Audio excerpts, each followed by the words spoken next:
আমি রচনা আর আমার বন্ধু রুমকি। আমরা দুই বন্ধু উচ্চ মাধ্যমিকে বিজ্ঞানের ছাত্রী ছিলাম। আমরা যে জায়গাটাতে থাকতাম সেখানে ভালো অঙ্কের শিক্ষক পাওয়া যায়নি। তো আমরা ২ মাস কোথাও অঙ্ক করছি, আবার পছন্দ হচ্ছে না, আবার ছেড়ে আরেক জায়গায় যাচ্ছি অঙ্ক করতে। এই রকম করতে করতে 11টা প্রায় কেটেই গেল। 12-এ গিয়ে রুমকি সন্ধান পেল একজন টিচারের। খবর পেল যে রাজীব ভট্টাচার্য বলে একজন শিক্ষক আছেন, আমাদের বাড়ির থেকে একটু দূরে থাকেন, কিন্তু উনি খুব ভালো অঙ্ক করান। কিন্তু একটা কিন্তু আছে, উনি নাকি ভীষণ রাগী। আমি এই রাগী টিচার শুনেই ভয় পেলাম। আমি বললাম, না বাবা রুমকি, আমি যাব না, তুই যদি যাস তুই যেতে পারিস। রুমকি বললে, ঠিক আছে দাঁড়া, আমি কদিন করি, যদি মনে হয় যে না বেশ ভালো তাহলে তুই জয়েন করবি। যেমন কথা তেমন কাজ।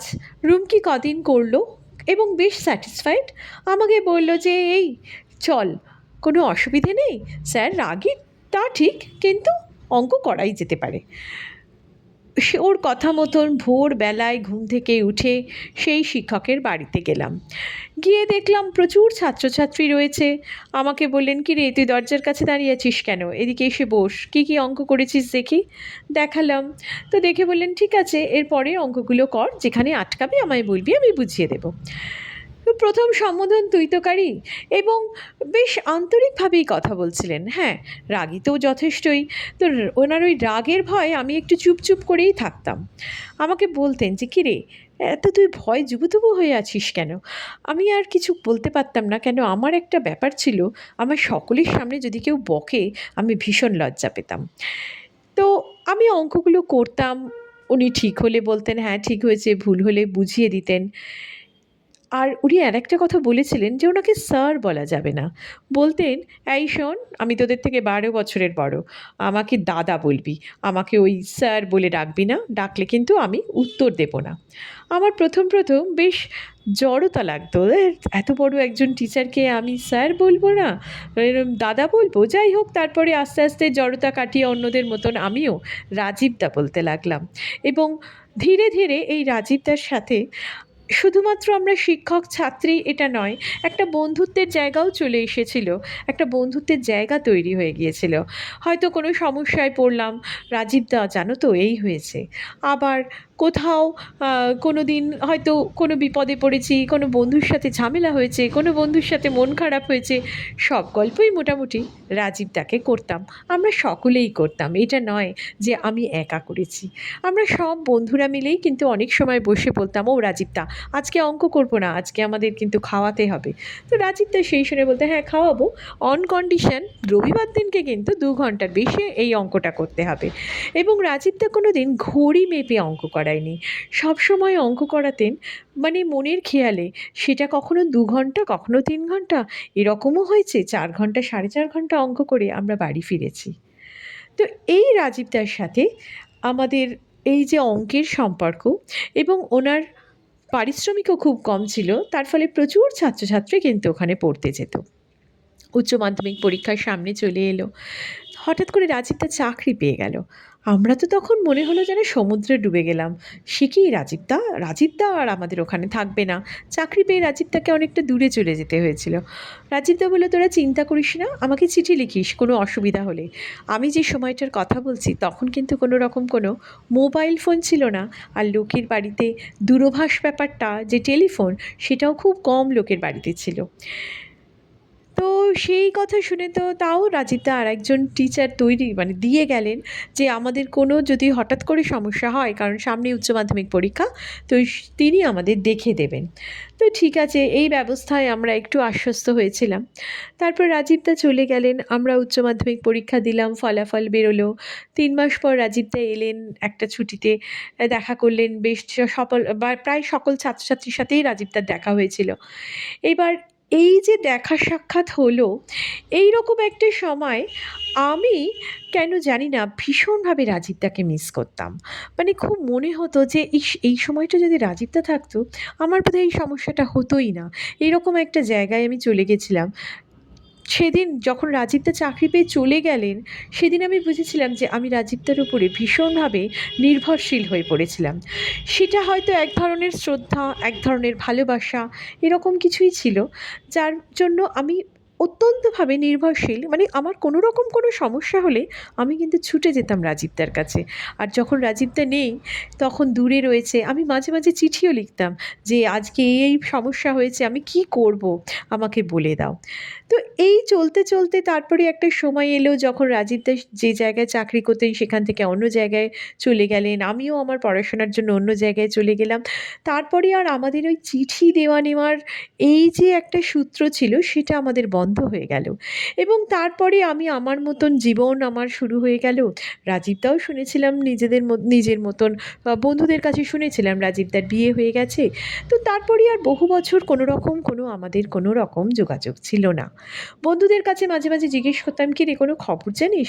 একজন বলল, না শুনেছি এই দেশে আর থাকে না, অন্য দেশে রয়েছে। তো আর কোনো সেভাবে কোনো রকম কোনো কিন্তু খবর আর আমাদের ছিল না।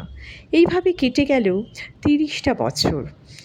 শুনতে অবাক লাগলেও ৩০টা বছর কেটে গেল, কিন্তু আমরা যে সময়কার মানুষ ছিলাম সেই সময় ছিল না কোনো ফেসবুক, ছিল না কোনো মেল, কিছুই ছিল না। সেই জন্য কোনোভাবেই কোনো রকমভাবে কোনো খবরও আমাদের কাছে আসেনি। যোগাযোগ রাখার একমাত্র কেন্দ্রবিন্দু ছিল বাড়ির ঠিকানা। এবারে আমরা যখন সেই বাড়িতে অনেক দিন পর একবার গিয়েছিলাম ওই পাড়া দিয়ে, তখন শুনলাম সেখানে বাড়ি ভেঙে ফ্ল্যাট তৈরি হয়ে গেছে। তো সব কিছুই পাল্টে গেছে। তো আমি বুঝলাম যে আর হয়তো কোনো দিন রাজীবদার সাথে যোগাযোগও হবে না। এই ভেবে নিয়েই ছিলাম, আমরা বন্ধুরা কখনো যদি দেখা হতো, গল্প করতাম, রাজীবদার কথা চলে আসতো। ভাবতাম যে এই সত্যি, দেখ এই মানুষটা এত আমাদের আপদে বিপদে সব সময় বিপদে বন্ধু ছিল, এই মানুষটার আর কোনো খবরই আমরা পাই না। তো এইভাবেই যখন দিন কাটছে, একদিন আমি বসে বসে ফেসবুক দেখছি। ফেসবুকে নানা রকম এই যে আসে যে কন্ট্যাক্ট, এরকম কন্ট্যাক্টে হঠাৎ করে দেখলাম একজনের ছবি, নিচে লেখা রাজীব ভট্টাচার্য। কি হলো, ভালো করে ক্লিক করে দেখলাম যে এই রাজীবদাই তো সেই রাজীবদা। হ্যাঁ, বয়সের জন্য একটু তো মুখটা চেঞ্জ স্বাভাবিকভাবে, ৩০ বছর মানে অনেকটা দিন। আর এই অনেকটা দিনে, অনেকটা বছরে একটা মানুষ অনেকটা পাল্টে যায়। বাহ্যিক মানে বাইরের দিকটা তো পাল্টেই যায়। তো দেখতে পেয়ে মনে হলো না একটা মেসেজ করি। মেসেঞ্জারের সাথে সাথে গিয়ে মেসেজ করলাম। অবাক কাণ্ড হচ্ছে, সেদিন ছিল টিচার্স ডে, তাই প্রথম মেসেজটাই আমার এলো হ্যাপি টিচার্স ডে। আমি করলাম সেটা, মনে এলো যেটা সেটাই সাথে সাথে লিখে পাঠালাম। আর তার নিচে লিখে পাঠালাম, রচনাকে মনে আছে? সেই রচনা থেকে আমি। কিছুক্ষণ পরে উত্তর এলো, হ্যাঁ রচনাকে আবার ভুলবো কেমন করে, সেই রচনাকে আমি খুব মনে রেখেছি। এই মেসেজের উত্তরটা পেয়ে আমার যে কী আনন্দ হলো তা আমি বলে বোঝাতে পারবো না। ৩০ বছরের জীবন, আমার জীবন অনেক রকম সংগ্রামে ভর্তি ছিল। অনেক রকম ভাঙা গড়া হয়েছে, অনেক রকম সুখ দুঃখের জোয়ার ভেঙে বা জোয়ার ভাটা ভেঙে আমি এগিয়ে গেছি। হঠাৎ করে এই রাজীবদার মেসেজটা আমার জীবনে একটা যেন মনে হলো ১ সিলিন্ডার অক্সিজেন নিয়ে এলো। ভীষণ আনন্দ পেয়ে হোয়াটসঅ্যাপ নাম্বার দিলাম, কোন দেশে আছো? যথারীতি রাজীবদা ভারতে নেই, রাজীবদা রয়েছে অন্য দেশে। তো আমাকে বলল, ঠিক আছে আমি দাঁড়া, আমি তোকে ফোন নাম্বার দিচ্ছি, হোয়াটসঅ্যাপে কল করব। হোয়াটসঅ্যাপে কল করলো সেদিন সন্ধ্যাবেলায়, যেন বহু বছর সেই পরে সেই যে গলার স্বর, সেই কথা, মন ভরে গেল, এক অদ্ভুত আনন্দে মন ভরে উঠেছিল। হৃদয় উদ্বেল হয়ে উঠল, কবে দেখা হবে এই মানুষটার সাথে।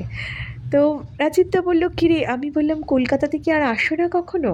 তখন বলল, হ্যাঁ কলকাতাতে যাই, ওই ২-৩ বছরে একবার। তো এবারে আবার যাব, তো যখন যাব তোকে অবশ্যই জানাবো। হ্যাঁ অবশ্যই জানিও, দেখা হবে, খুব আনন্দে রয়েছি। রোজ মেসেজ করতে লাগলো, আমিও রোজ মেসেজ করতে লাগলাম। হোয়াটসঅ্যাপেই বোধহয় আবার একটা বন্ধুত্ব শুরু হলো, নতুন রকমের বন্ধুত্ব। কিন্তু এই নতুন রকমের বন্ধুত্বটা কি ভালো হলো না খারাপ হলো বুঝতে পারলাম না। ভীষণ আনন্দ পেয়েছিলাম যখন নতুনভাবে রাজীবদার সাথে আবার কথাবার্তা শুরু হলো। কত সমস্যা, একদিনে কিছুটা কিছুটা করে মেসেজ করতাম, কিছুটা মুখে বলতাম, কত গল্প, ৩০ বছরের গল্প মানে অনেক গল্প ছিল। যে গল্প কিন্তু মনের আয়না ভেবে রাজীবদাকে অনেক কিছু শেয়ার করলাম। রাজীবদাও নিজের জীবনের কিছু কিছু ঘটনা কাহিনী বলল, তারও জীবনে বেশ ভাঙাগড়া গেছে। এই রকম চলতে চলতে একদিন বলল যে জানিস তো, তোর কাছে আমার না একটা কিছু চাওয়ার আছে, আমি চাইলে তুই দিবি? আমি, হ্যাঁ বলো, কী চাও তুমি আমার কাছে? যা চাইবে তাই দিয়ে দেবো, কী চাও?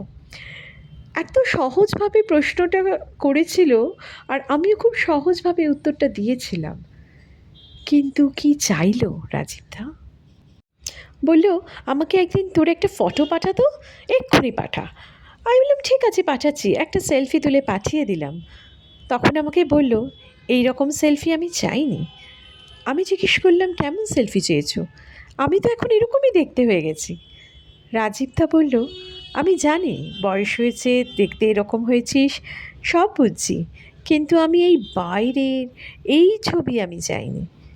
আমি চাই ঈশ্বর যেটা সৃষ্টি করেছে, যেই রচনাকে ঈশ্বর সৃষ্টি করেছে সেই রচনার ছবি চাই।